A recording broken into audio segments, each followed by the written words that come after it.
दोस्तों, नेपाल दुनिया का बेहद ही खूबसूरत देश है जिसे दुनिया की छत के रूप में भी जाना जाता है। अब आप सोच रहे होंगे कि दुनिया का छत तो पामीर के पठार को कहा जाता है, तो कब से नेपाल को कहा जाने लगा? तो गाइज, आप सही सोच रहे हैं, लेकिन नेपाल को भी दुनिया का छत कहा जाता है। नेपाल हरियाली से घिरा हुआ है, जिसकी वजह से पर्यटक यहाँ खींचे चले आते हैं। नेपाल में घूमने के लिए कई तरह के लोग आते हैं, जैसे किसी को बड़े बड़े पर्वतों का नजारा देखना होता है, तो किसी को हिमालय में चढ़ाई या ट्रैकिंग करनी होती है। कुछ ऐसे भी लोग आते हैं जिन्हें संस्कृति और इतिहास जानने में रुचि होती है। और आप इन सभी कैटेगरी में से किस में आते हैं, कमेंट बॉक्स में जरूर बताइएगा। नेपाल की एक खास बात और है कि इस देश का अपराध दर काफी कम है, जिसकी वजह से इन लोगों के लिए एक सुरक्षित पर्यटन देश बन जाता है। अगर आप भी नेपाल जाने का प्लान बना रहे हैं तो यहाँ के कुछ शानदार जगहों के बारे में पहले ही जान लें और फिर उन्हें अपनी लिस्ट में जरूर शामिल करें। तो चलिए सबसे पहले बात करते हैं काठमांडू के बारे में। काठमांडू नेपाल की बेहद ही आकर्षक राजधानी है। काठमांडू एक ऐसा शहर है जहाँ 15 लाख से भी ज्यादा लोग रहते हैं। इस शहर 1400 मीटर की ऊंचाई पर मौजूद है, जिसकी वजह से पूरे साल यहाँ ठंडक रहती है और लोगों को भी यहाँ ट्रेवल करने में बेहद मजा आता है। काठमांडू अपने मठों, मंदिरों और आध्यात्मिकता के साथ साथ शांति वाली जगह के रूप में भी जाना जाता है। प्रकृति की खूबसूरती में ठहर कर यात्रियों को यहाँ कुछ अलग ही अनुभव करने को मिलता है। चलिए अब बात करते हैं पोखरा के बारे में। पोखरा नेपाल के सबसे लोकप्रिय टूरिस्ट प्लेस में शामिल है। पोखरा हिमालय पर्वत की तलहटी में फैला हुआ एक महानगरीय शहर है और इस खूबसूरत शहर को देखने के लिए हर साल लोगों की बड़ी संख्या में भीड़ जमा रहती है। आपकी जानकारी के लिए बता दें कि काठमांडू के बाद पोखरा नेपाल का दूसरा सबसे बड़ा शहर है, जो 900 मीटर से ज्यादा की ऊंचाई पर मौजूद है। यहाँ आकर आप कई रोमांचक एक्टिविटी का भी अनुभव ले सकते हैं। चलिए अब आगे बढ़ते हैं और बात करते हैं स्वयंभूनाथ मंदिर के बारे में। जी हाँ दोस्तों,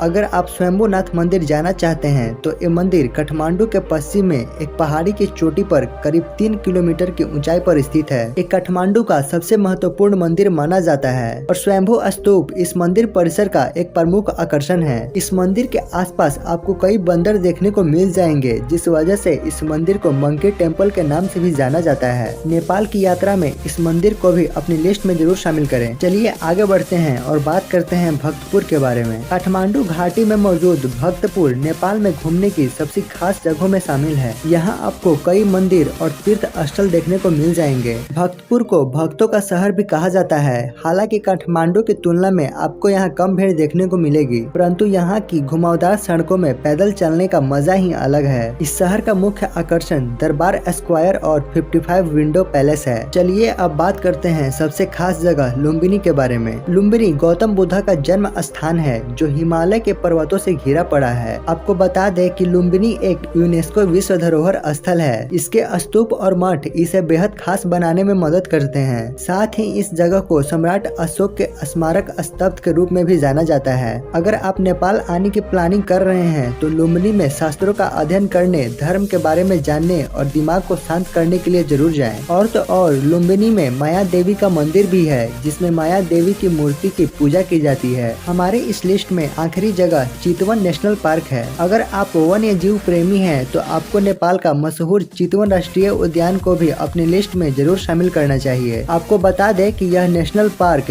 एशिया का सबसे अच्छे वन्य जीव में आता है, जहां लोग काफी संख्या में आते हैं। इस नेशनल पार्क में आप बंगाल टाइगर, एक सींग वाले गेंडे और ऐसे कई लुप्त प्राय प्रजातियों को देख सकते हैं। कई विदेशी जानवरों के साथ साथ यहाँ आपको कई हाथी, तेंदुए, गेंडे, भालू और भारतीय बाइसन भी देखने को मिल जाएंगे। आप यहाँ जंगल सफारी के साथ साथ हाथी और डोंगा की सवारी भी कर सकते हैं। दोस्तों, मुझे उम्मीद है ये वीडियो आपको पसंद आया होगा। आगे भी ऐसे ही अमेजिंग और नॉलेजेबल वीडियोस देखने के लिए इस चैनल को सब्सक्राइब जरूर करें। Thank you.